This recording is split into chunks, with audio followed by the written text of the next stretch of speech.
just want to make sure that people also aren't going through those closed roadways and closed intersections. Regan's going to highlight those in a minute.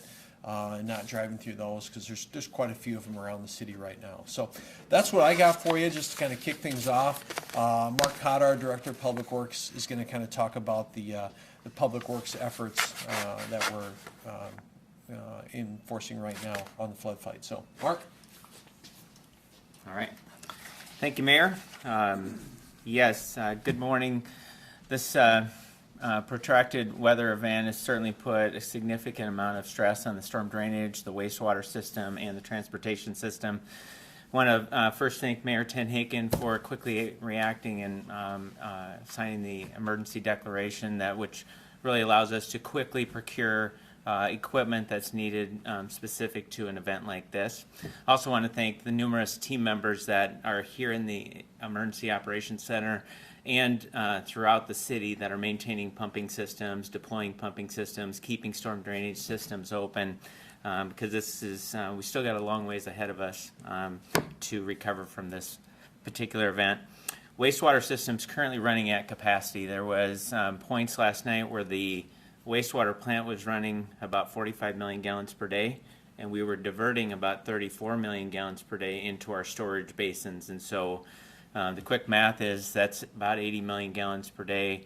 That's about 4 times our normal flow. So when the mayor says take any steps you can to reduce the tax on the wastewater system till we get through this piece, it will be much appreciated, and it will allow us to recover even quicker. So appreciate anything that can be done. Talked about numerous pumps are staged throughout various locations across the city. You're going to see some of those setups. You're going to still see some roads closed. We do, soon as we recover those areas, we'll certainly clean those roads up and restore them to traffic, but we've still got a ways to go on some of those critical roads that are closed. The storm drain system, there's various ponds being monitored and pumped, and we do that to protect property. And so in some cases where the river is running high, we've got local storm drainage water that in some cases we have to pump over the levee system to get it into the system. And so that's when you see some of those pumping systems. That's actually what's occurring.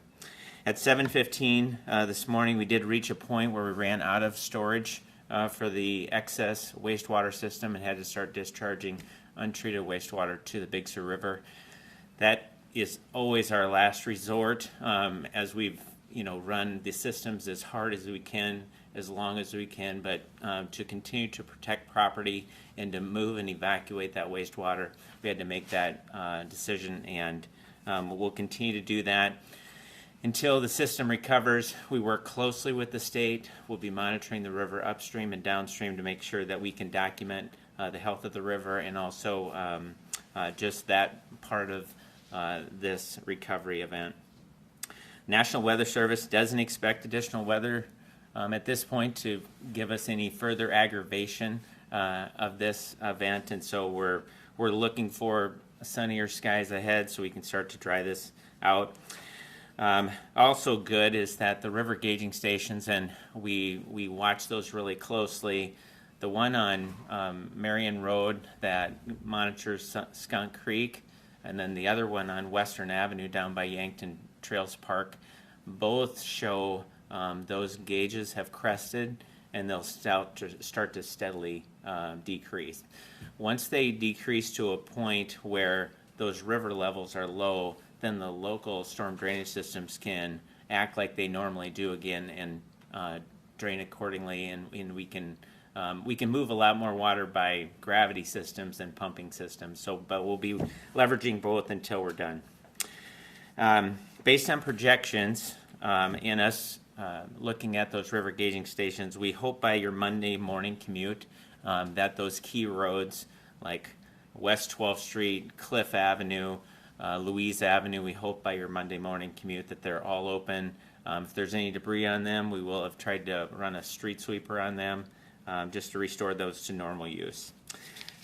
We talked about what the mayor said is any help you can do to reduce your wastewater usage will be much appreciated. Every gallon helps at this point in time. Anecdotally, we're also hearing that we've had a handful of sanitary sewer backups. We're responding to each one of those. We'll talk with those residents, try to identify what the issue is, and address that accordingly. If you're concerned that you have a sewer backup, call 211. They'll document that, they'll route that call to us, and then we'll respond and go talk to that resident or business. Just to give you a perspective on preparation, our teams are always preparing for events like this. Annual maintenance and inspection of the levee system, make sure that the structures and gates that are part of that levee system that drain the local stormwater are always operated, inspected, and cleaned. We do an aggressive cleaning of the storm intakes and the piping system. We have cleaning targets that we hit each year to make sure that we can have that system at optimum capacity for events like this. Periodic service and maintenance of our pumping equipment that is staged and ready, and so if we need those pumps like we do for this event, that they're ready to be deployed, and annual training exercises so that our staff and equipment are ready to respond in a moment's notice. That's my update for you. I'll invite Regan Smith, the Emergency Operations Manager, to round out this update. Thanks. Regan Smith, Emergency Manager for the City of Sioux Falls. In the past 24 hours, we've rescued multiple people from areas of rising water and provided mutual aid in this effort to Minnehaha County. Every rescue has been successful. There's a total of 9 rescues at this point. Sioux Falls Fire Rescue has additional water rescue personnel on staff over the weekend if needed. Again, we just want people to be safe, don't drive through water, and again, don't drive around those barricades. They're there for a reason. As far as our calls coming in at Metro Communications from Thursday at midnight until 6 a.m. this morning, they've received a total of 1,713 calls.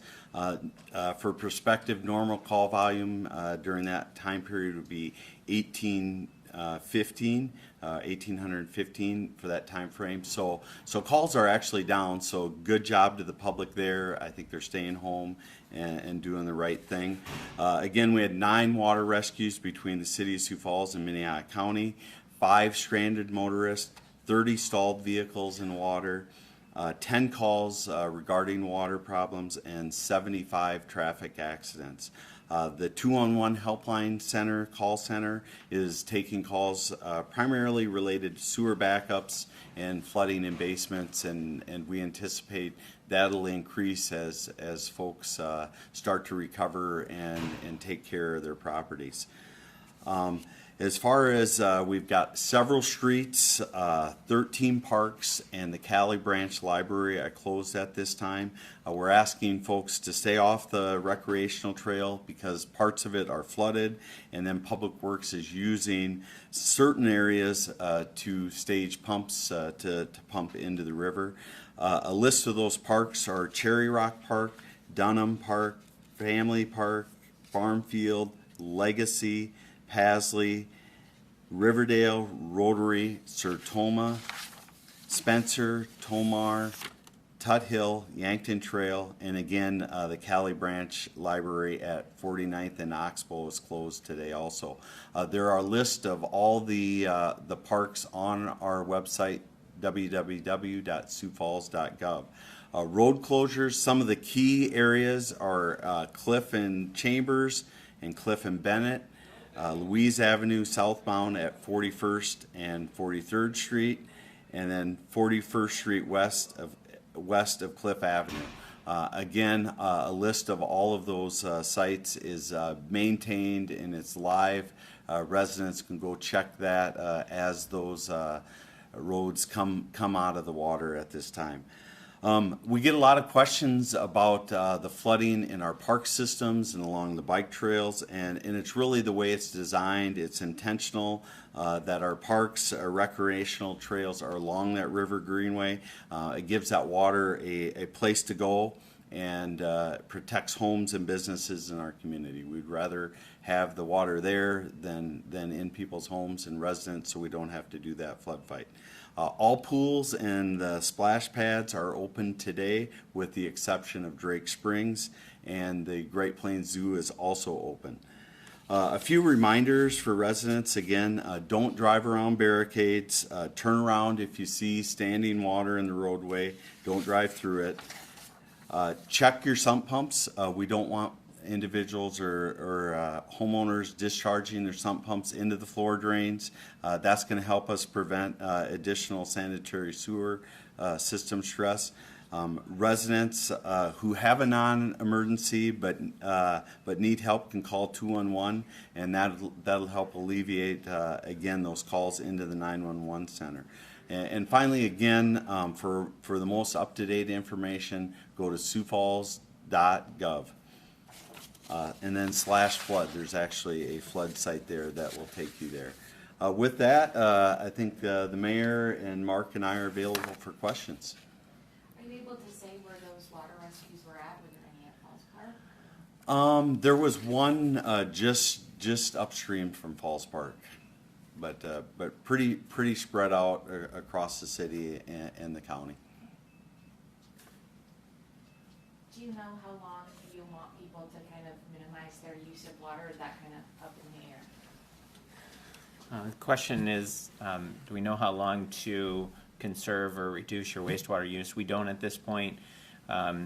It just shows you when the ground gets this saturated and then you get this much water on top, that saturation and the entire sanitary sewer system is underground.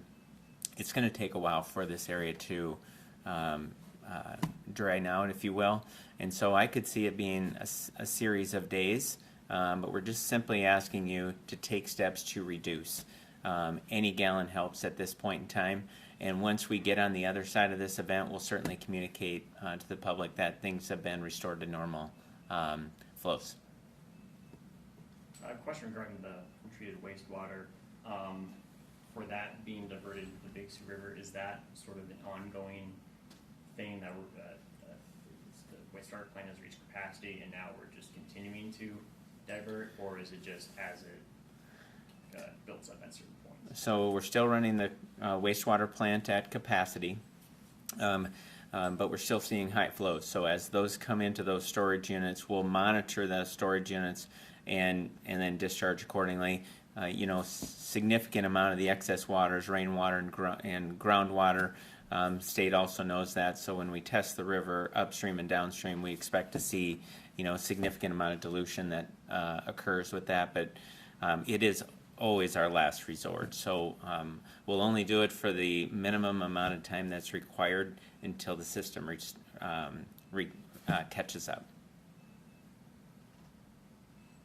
Historically, do you know have you guys done any research or where this kind of ranks among other rainfall totals? Well, everyone is different, and a lot of times it will, kind of gear on how saturated the ground is. But the last time we actually had to divert untreated wastewater was back in 2010. So it's been, nearly 15 years. This is, a very uncommon event for us. And then since then, we've also built additional storage. And so the large storage systems that we've built for days like this, those have also been great assets for us up until this point. And they've worked really good for this event. But just the peak of this just wasn't enough. So we had to continue to protect property and to continue to evacuate wastewater out of those neighborhoods. That's why where we're taking it and diverting it to is a safe and effective way. Question for you again, Mark, or maybe the mayor. This was brought up during the press conference this morning regarding the detention ponds.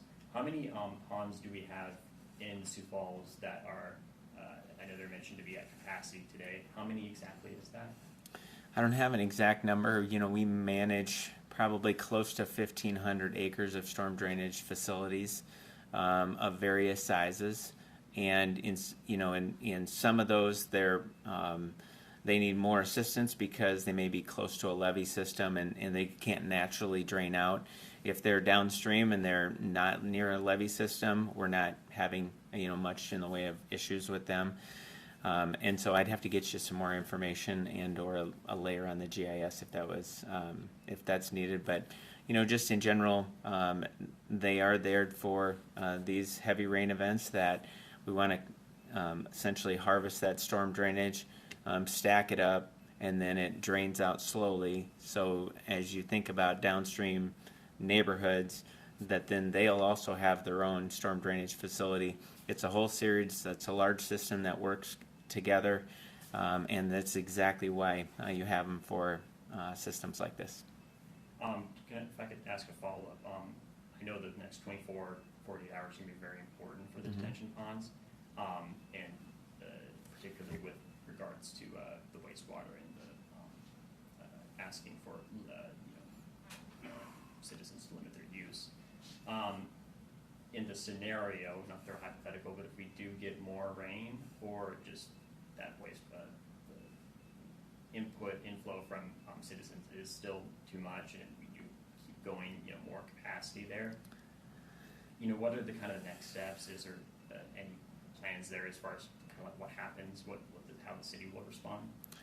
I think we're gonna base it off what National Weather Service just told us moments ago. Is that really, I know we had an intermittent shower this morning, but largely as this day goes on and Sunday and then early into next week, we're expecting sun and hotter weather. But if things were to change, our systems are, we've been managing this on an hour-by-hour basis, and we'll adapt accordingly. But I think we all are looking forward to the sun coming out and starting to dry this place out. Well, thank you very much for coming today. Once there's additional updates, we'll share them with you. Thank you.